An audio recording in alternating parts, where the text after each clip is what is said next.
हलवाने करिए बेटा।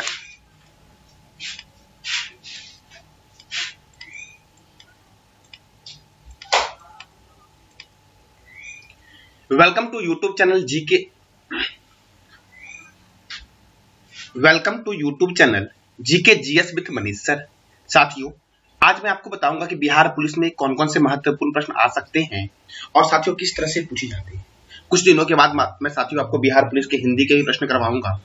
तो ये हमारा प्रैक्टिस सेट 1 है और मैं आपके लिए महत्वपूर्ण क्वेश्चन लेकर आया हूं बिहार पुलिस में आने वाले। साथियों,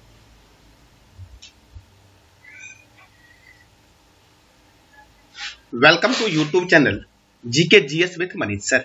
साथियों, आज मैं आपके लिए लेके आया हूं बिहार पुलिस परीक्षा 2023 के लिए महत्वपूर्ण प्रश्न कि कैसे कैसे प्रश्न आते हैं और क्या क्या प्रश्न आ सकते हैं। ये सारे टॉपिक पे साथियों हम चर्चा करेंगे और प्रश्न को देखेंगे कि क्या क्या महत्वपूर्ण प्रश्न बनते हैं बिहार पुलिस के लिए। तो आइए शुरू करते हैं। पहला प्रश्न हमारा है, भारत का प्रथम उपग्रह आर्यभट्ट किस वर्ष छोड़ा गया था? तो ये छोड़ा गया था 1975 में। अब देखो साथियों, मैंने क्या बोला, 1975 बोला, तो याद रखना 1975 में ही प्रथम क्रिकेट वर्ल्ड कप हुआ था और 1975 में ही माइक्रोसॉफ्ट की स्थापना हुई थी। साथियों, प्रथम वर्ल्ड कप जो हुआ था क्रिकेट वाला, वो किसने जीता? तो वेस्ट इंडीज ने जीता था। अब देखो साथियों, सर्वप्रथम 19 अप्रैल 1975 को सोलर, न्यूट्रॉन, गामा किरण, एक्स किरण एवं अल्ट्रावायलेट किरणों का अध्ययन करने के लिए आर्यभट्ट को छोड़ा गया था। कब? 19 अप्रैल 1975 को। साथियों, आपको बताना है कमेंट बॉक्स में कि एक्सरे के खोजकर्ता कौन है। अब अगला प्रश्न आपका है, निम्नलिखित में कौन सी पुस्तक मुंशी प्रेमचंद्र जी के द्वारा रचित नहीं है? तो विश्व कन्या साथियों, ये मुंशी प्रेमचंद्र जी के द्वारा लिखा हुआ नहीं है। तो साथियों, कौन कौन से पुस्तक अभी तक मुंशी प्रेमचंद्र ने लिखा है प्रमुख वाले? तो देखो, मुंशी प्रेमचंद्र की प्रमुख पुस्तकें हैं गोदान, गबन, रंगभूमि, प्रेम पचीसी, कार्यकल्प, मैदान ए वफा। ये सारा पुस्तक साथियों किसके द्वारा लिखा गया है? तो मुंशी प्रेमचंद्र जी के द्वारा। और याद रखना, मैदान ए वफा साथियों ये उर्दू भाषा में लिखा गया है। अब अगला प्रश्न आपका है, मौलिक रूप से खिलाफत आंदोलन क्या था? तो साथियों, ये एक धार्मिक आंदोलन था, खिलाफत आंदोलन। अब यह कैसे धार्मिक आंदोलन था? तो देखो, यह ब्रिटेन द्वारा प्रथम विश्व युद्ध के पश्चात तुर्कियों के खलीफा का पद समाप्त किए जाने के विरुद्ध में किया गया था और इसका नेतृत्व भारत में अली बंधुओं में मोहम्मद अली और शौकत अली ने किया था। किसने किया था साथियों खिलाफत आंदोलन का नेतृत्व? तो भारत में खिलाफत आंदोलन का नेतृत्व मोहम्मद अली और शौकत अली ने किया था। अब अगला प्रश्न आपका है, मुगल बादशाह जिसने 15 वर्ष निर्वासित होकर गुजारे थे, वह कौन से मुगल बादशाह थे जो 15 निर्वासित कर लेना, यहाँ पर निर्वासित होकर गुजारे थे, वह कौन थे? तो साथियों, उनका नाम था हुमायूं। अब देखो साथियों, हुमायूं कन्नौज अर्थात बिलग्राम के युद्ध में शेर खान के हाथों पराजित होने के पश्चात हुमायूं 15 वर्ष तक भटकता रहा और 15 वर्ष के पश्चात सौरिहंद के युद्ध में सिकंदर सूर को पराजित कर भारत में दूसरी बार मुगल साम्राज्य की स्थापना की थी और यह 15 वर्षों तक भटकता रहा था। देखो, तो यहाँ से प्रश्न बनता है, बिलग्राम का युद्ध कब हुआ? तो 17 मई 1540 को बिलग्राम का युद्ध हुआ। और सौरिहंद का युद्ध कब हुआ? तो 22 जून 1555 को सौरिहंद का युद्ध हुआ था। कब? तो 22 जून 1555 को। अब अगला प्रश्न आपका है, फैजी ने निम्नलिखित में किसके दरबार में था साथियों? तो फैजी जो साथियों था, ये अकबर के दरबार में था। फैजी किसके दरबार में था? तो अकबर के दरबार में था। अब अगला प्रश्न आपका है, फतेहपुर सिकरी का बुलंद दरवाजा किसने बनवाया था? तो साथियों, फतेहपुर सिकरी का बुलंद दरवाजा बनवाया गया था अकबर के द्वारा और अकबर ने इसका निर्माण गुजरात विजय के उपलक्ष्य में करवाया था। किस विजय के उपलक्ष्य में? तो गुजरात विजय के उपलक्ष्य में। अब अगला प्रश्न आपका है, संसार में सर्वप्रथम बारूद का आविष्कार हुआ था किस देश में? तो चीन में हुआ था सर्वप्रथम बारूद का आविष्कार साथियों। अगला प्रश्न आपका है, हिंदुस्तान सोशलिस्ट रिपब्लिकन एसोसिएशन की स्थापना किसने की थी? तो चंद्रशेखर आजाद ने इसकी स्थापना की थी। कब की थी? तो 1928 में दिल्ली में चंद्रशेखर आजाद ने हिंदुस्तान सोशलिस्ट रिपब्लिकन एसोसिएशन की स्थापना की थी। अब अगला प्रश्न आपका है, किस मुगल शासक का मकबरा भारत में नहीं? कौन से मुगल शासक का मकबरा कहाँ नहीं है? तो भारत में नहीं है। तो जहांगीर का मकबरा साथियों भारत में नहीं है। वैसे दो मुगल शासक हुए जिनका मकबरा भारत में नहीं है। एक का नाम है बाबर और दूसरा का नाम क्या है? जहांगीर। तो साथियों बाबर का मकबरा कहाँ है? तो बाबर का मकबरा है काबुल में और जहांगीर का मकबरा कहाँ है? तो लाहौर में है जहांगीर का मकबरा साथियों। कहाँ है? बाबर का मकबरा कहाँ है? काबुल में। और जहांगीर का मकबरा कहाँ है? लाहौर में। साथियों अकबर का मकबरा कहाँ है? तो इसका जवाब देना है कमेंट बॉक्स में आपको। अब अगला प्रश्न आपका है, राष्ट्रीय विज्ञान दिवस कब मनाया गया है? तो साथियों ये मनाया गया है 20 फरवरी को राष्ट्रीय विज्ञान दिवस। अब 20 फरवरी को यह दिवस क्यों मनाया जाता है? तो साथियों रमन प्रभाव की खोज की गई थी सीवी रमन के द्वारा। इसी के उपलक्ष्य में 28 फरवरी, सॉरी साथियों मैंने 20 फरवरी बोल दिया, 28 फरवरी को मनाया जाता है राष्ट्रीय विज्ञान दिवस। रमन प्रभाव की खोज के उपलक्ष्य में सीवी रमन ने रमन इफेक्ट की खोज की थी। कब? तो 28 फरवरी 1928 को रमन इफेक्ट की खोज की गई थी और सीवी रमन को इसके लिए नोबेल पुरस्कार भी दिया गया था। तो कब दिया गया था सीवी रमन को भौतिक के क्षेत्र में नोबेल पुरस्कार? ये बताना है कमेंट बॉक्स में आपको। अब फरवरी महीने के कुछ महत्वपूर्ण दिवस हैं। विश्व कैंसर दिवस 4 फरवरी, विश्व रेडियो दिवस 13 फरवरी, विश्व कंडोम दिवस 13 फरवरी, अंतर्राष्ट्रीय मातृभाषा दिवस 21 फरवरी और केंद्रीय उत्पाद शुल्क दिवस कब मनाया जाता है? तो 24 फरवरी को मनाया जाता है। अब अगला प्रश्न आपका है, बिहार की औद्योगिक राजधानी के रूप में कौन सा शहर लोकप्रिय है? बिहार की औद्योगिक राजधानी के रूप में कौन सा शहर लोकप्रिय है? तो बेगूसराय साथियों बिहार की औद्योगिक राजधानी के रूप में लोकप्रिय है। अब अगला प्रश्न आपका है, बहादुर शाह जफर था, कौन था ये? तो साथियों ऑप्शन के अकॉर्डिंग ये अंतिम मुगल बादशाह था बहादुर शाह जफर या बहादुर शाह द्वितीय। साथियों देखो बहादुर शाह जफर या बहादुर शाह द्वितीय अंतिम मुगल सम्राट था और 1857 की क्रांति में भाग लेने के कारण अंग्रेजों के द्वारा इसे बंदी बना लिया गया और रंगून जेल भेज दिया गया। तो साथियों रंगून जेल में इनकी मृत्यु हो जाती है। तो कब होती है इनकी मृत्यु? इसका जवाब देना है कमेंट बॉक्स में आपको और ये भी बताना है आपको कि मुगल साम्राज्य की स्थापना किसके द्वारा की गई थी। अब अगला प्रश्न आपका है, नागार्जुन सागर बांध किस नदी पर बना हुआ है?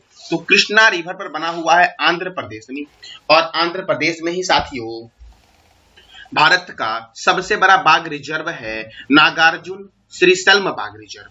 साथियों चंबल नदी के किनारे कोटा शहर बसा हुआ है और कोसी बिहार का शोक किस रिवर को बोलते हैं? तो कोसी को बोलते हैं। सर्वाधिक मार्ग बदलने वाली नदी कौन सी है? कोसी। साथियों कोसी निकलती कहां से है? तो ये नेपाल के गोसाई थान के सप्तकोसी से निकलती है और बिहार में साथियों गंगा रिवर में जाकर के मिल जाती है। तो बिहार के किस जिले में यह गंगा रिवर में जाके मिलती है? ये बताना है आपको कमेंट बॉक्स में। अब अगला प्रश्न आपका है, भारत के राष्ट्रपति पद के लिए निर्धारित अधिकतम आयु सीमा क्या है? तो साथियों इसकी कोई सीमा नहीं है। अगर न्यूनतम आयु सीमा अगर पूछे आपसे तो 35 वर्ष है, अधिकतम कोई सीमा नहीं है। साथियों भारत में एक राष्ट्रपति हो इसका वर्णन किस अनुच्छेद में किया गया है? तो अनुच्छेद 52 में किया गया है। अब अगला प्रश्न आपका है, दादा साहब फाल्के पुरस्कार प्राप्त करने वाली पहली महिला कौन है? साथियों दादा साहब फाल्के पुरस्कार प्राप्त करने वाली पहली महिला है देविका रानी रोरिक और इनको कब दिया गया था? तो इनको दिया गया था 1969 में दादा साहब फाल्के पुरस्कार देविका रानी रोरिक को। अब अगला प्रश्न आपका है, बड़ा इमाम बाड़ा ये कहाँ स्थित है? बड़ा इमाम बाड़ा तो ये स्थित है लखनऊ में और लखनऊ किस रिवर के किनारे है? तो लखनऊ है गोमती रिवर के किनारे। आगरा किस रिवर के किनारे है साथियों? यमुना रिवर के किनारे है। पटना है गंगा रिवर के किनारे और इलाहाबाद ये कौन से रिवर के किनारे है? तो इसका जवाब देना है कमेंट बॉक्स में आपको। अब अगला प्रश्न आपका है, भारतीय रिजर्व बैंक के मुख्य बाजार प्रचलन का क्या तात्पर्य है? तो भारतीय रिजर्व बैंक के मुख्य बाजार प्रचलन का कार्य है प्रतिभूतियों का व्यापार। साथियों क्या है? तो प्रतिभूतियों का व्यापार। अब भारतीय रिजर्व बैंक को बैंकों का बैंक बोलते हैं। भारतीय रिजर्व बैंक का हेडक्वार्टर कहाँ है? मुंबई। भारतीय रिजर्व बैंक के प्रथम गवर्नर कौन थे? सर ऑसबॉर्न स्मिथ थी और प्रथम भारतीय गवर्नर कौन थे? सीडी देशमुख अर्थात चिंतामणि द्वारिकानाथ देशमुख। आपको बताना है भारतीय रिजर्व बैंक का राष्ट्रीयकरण कब हुआ और वर्तमान में गवर्नर कौन है, ये बताना है कमेंट बॉक्स में आपको। ऑपरेशन फ्लड किससे संबंधित है? तो ये दूध से संबंधित है। कौन किससे है? दूध से। अब यहाँ से एक और प्रश्न बनता है कि साथियों श्वेत क्रांति के जनक कौन है? तो डॉक्टर वर्गीज कुरियन है श्वेत क्रांति के जनक साथियों। अब अगला प्रश्न आपका है, भारत में कागजी नोट मुद्रा को छपाई करने का पूर्ण अधिकार किसके पास है साथियों? तो पूर्ण अधिकार है भारतीय रिजर्व बैंक के पास। मैंने भी तुरंत बताया भारतीय रिजर्व बैंक साथियों, हेडक्वार्टर कहाँ है? मुंबई में। अब अगला प्रश्न आपका है, भारत का प्रथम उर्वरक प्लांट कहाँ स्थापित किया गया था? तो सिंधरी में किया गया था। सिंधरी कहाँ है? झारखंड में है, और झारखंड में बेतवा नेशनल पार्क है। अब देखो साथियों, इसका उद्घाटन किया गया था तत्कालीन प्रधानमंत्री जवाहरलाल नेहरू जी के द्वारा। और इस संयंत्र की शुरुआत कब हुई थी? तो 1951 में हुई थी, और 2002 में इस प्लांट को बंद कर दिया गया। अब अगला प्रश्न आपका है, निम्नलिखित में कौन सा गैस वायु प्रदूषण नहीं है? तो साथियों हाइड्रोकार्बन जो है ये वायु प्रदूषण नहीं है। निम्नलिखित में कौन सा गैस वायु प्रदूषण नहीं है? तो क्या बोलोगे? हाइड्रोकार्बन वायु प्रदूषण नहीं है। हड़प्पा किस नदी के किनारे है? तो साथियों हड़प्पा है रावी रिवर के किनारे, और हड़प्पा किस देश में है? तो पाकिस्तान में है साथियों। अच्छा, मोहनजोदड़ो किस रिवर के किनारे है? तो ये बताना है कमेंट बॉक्स में आपको साथियों। अब अगला प्रश्न आपका है, विश्व का सबसे बड़ा बौद्ध मंदिर कहाँ स्थित है? तो यह है इंडोनेशिया के जावा में स्थित, और इस मंदिर का नाम क्या है? तो बोरोबुदुर का मंदिर इस मंदिर का नाम है, जो यह विश्व का सबसे बड़ा बौद्ध टेम्पल है साथियों।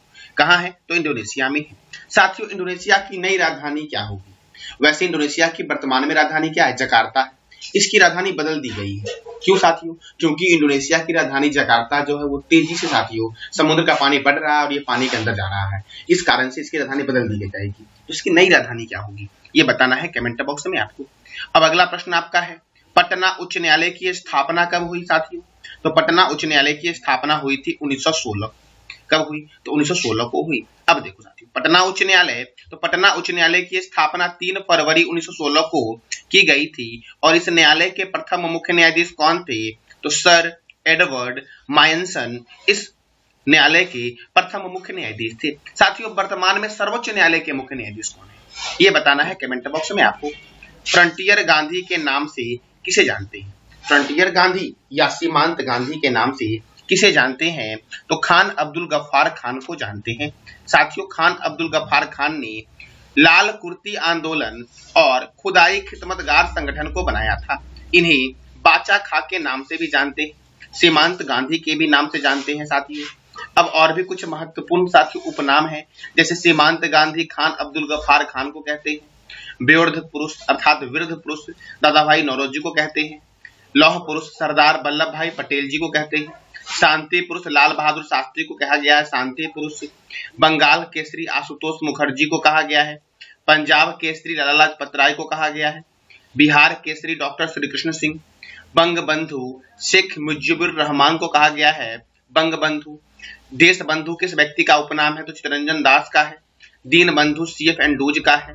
लोकमान्य बाल गंगाधर तिलक का उपनाम है, और लोकनायक जयप्रकाश नारायण जी का उपनाम है। तो साथियों ये था साथियों आपका पहला सीरीज बिहार पुलिस के महत्वपूर्ण प्रश्न का। मैं कल भी आपके लिए महत्वपूर्ण प्रश्न लेके आऊंगा, 25 महत्वपूर्ण प्रश्न होंगे, और जो स्टैटिक पॉइंट होंगे वो भी साथियों मैं लेके आऊंगा। और साथियों मैं आज आपको 7 बजे या फिर 8 बजे करंट अफेयर की वीडियो लेके आ रहा हूं साथियों, महत्वपूर्ण करंट अफेयर की वीडियो जो SSC CHSL के लिए महत्वपूर्ण है। टाइमिंग उसकी साथियों टाइमिंग क्या है उसकी? 8 बजे, रात 8 बजे साथियों मैं लेके आ रहा हूं। तो आपको जानकारी कैसी लगी इसका फीडबैक साथियों अवश्य देना। धन्यवाद।